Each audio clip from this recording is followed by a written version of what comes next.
Last time that we were watching our video about the Korean War, we know that the North Koreans invaded South Korea, and the North Koreans were attempting to unify the country of North and South Korea under one rule that would be led under the communist government in North Korea.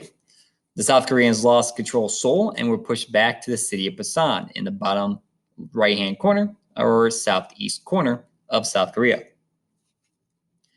Eventually, the United States and other forces start showing up to help out the South Koreans. We eventually do a landing at Icheon over here and take over Seoul. That then allows us to break out of the encirclement down here in Busan. So we break out and retake over control of South Korea.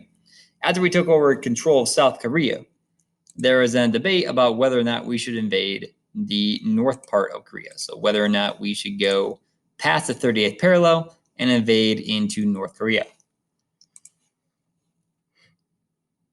So let's find out what happens.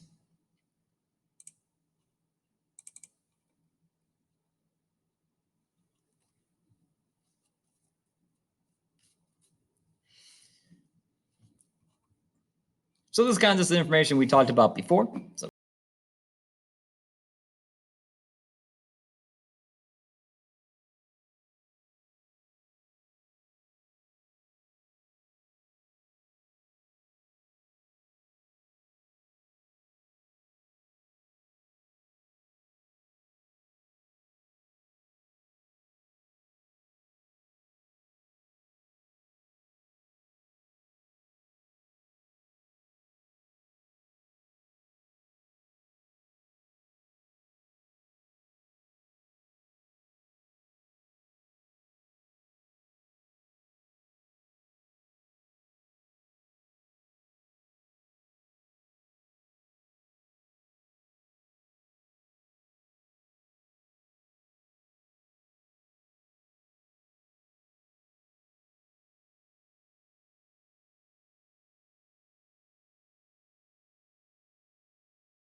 all right, go ahead and make a new bullet. We're gonna make a bullet. We're gonna write down phase 2. So bullet phase 2. And after you have bullet phase 2, then we're gonna write down number 1. October 8th, UN forces crossed the 38th parallel. So number 1, October 8th, United Nations forces crossed the 38th parallel.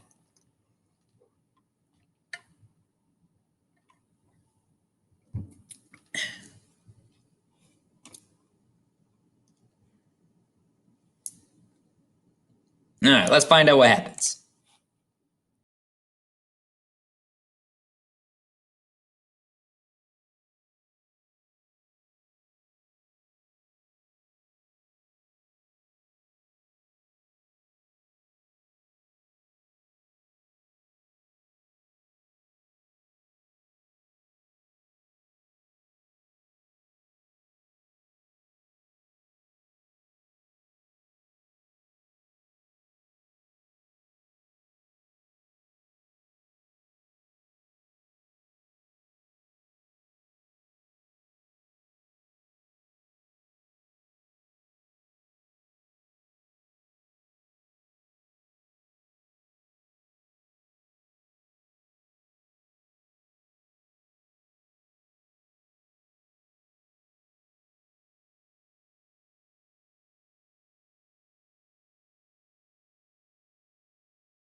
for Seoul, so Seoul falls to the North Koreans, and then it falls to the United States, and then there's a third battle for it that kind of was raging at this point in time when Douglas MacArthur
the leader of the Soviet Union dies in 1953, we come to a ceasefire agreement a few months after that. Go ahead and make it 2, July 27th, 1953, ceasefire signed.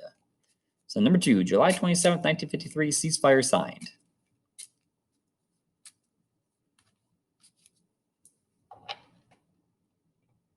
So we kind of become deadlocked at 38th parallel. We just stay there for the next like 2 years and then eventually sign a ceasefire. But we didn't really try to push into North Korea after that. So after the entire Chinese pushing us out of North Korea thing, we never really pushed back into it after that.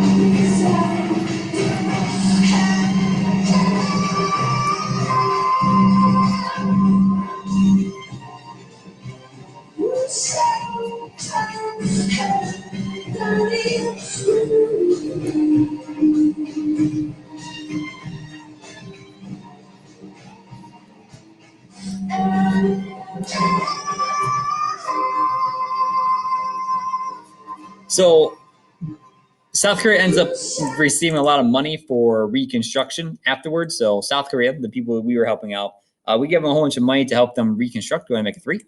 3, aid money pushes South Korea towards reconstruction. So we end up giving South Korea quite a bit of money to reconstruct and rebuild, which is why South Korea actually has quite a bit of money nowadays. They're a pretty prosperous nation in Asia. So they've actually made quite a good amount of money per each person that lives there. So that's why South Korea has money, because we helped to reconstruct them after the war. And eventually they started making money. Samsung, for example, is a South Korean company.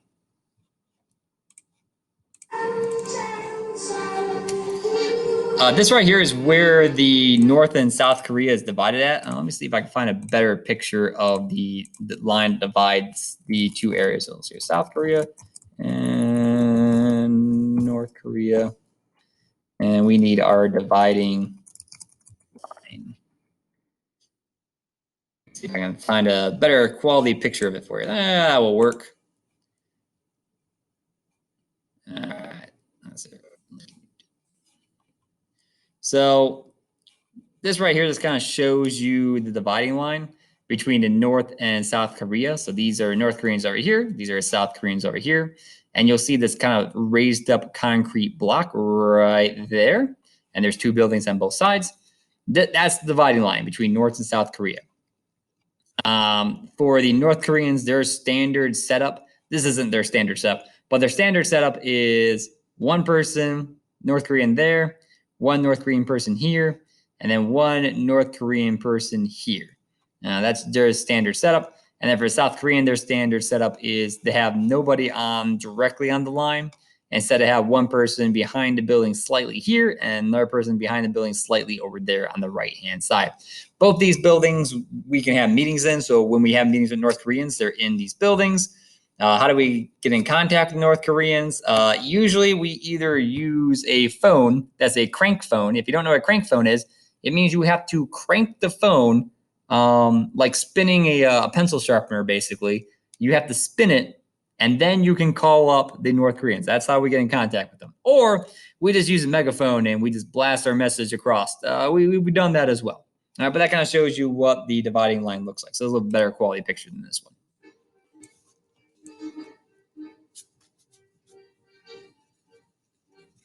All right.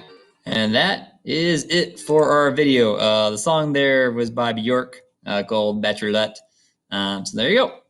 That's it for today's.